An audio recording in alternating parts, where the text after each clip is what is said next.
Pagkapantay-pantay ng kasarian. Hindi lamang ito tungkol sa babae o lalaki, kundi tungkol ito sa paggalang at pagkilala ng bawat isa bilang tao.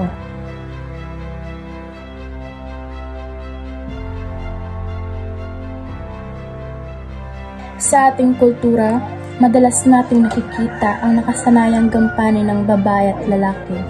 Ang babae ang siyang nasa tahanan at nag-aalaga sa bahay at pamilya. Ang lalaki naman ang siyang inaasahan upang kumita at magtrabaho.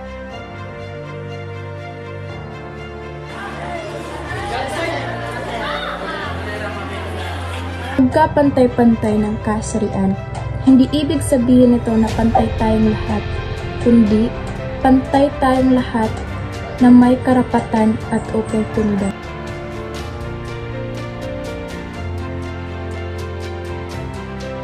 Simula tayo sa ating tahanan, sa ating komunidad. Pakinggan natin ang boses ng bawat isa at igalang natin ang bawat isa. Magtulungan tayo para sa magandang kinabukasan.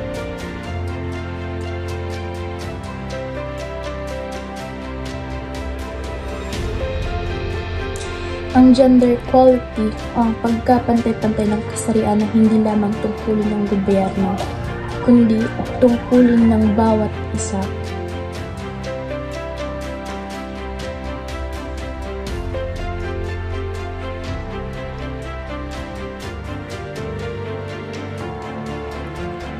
Magkaisa tayo para sa pantay na karapatan.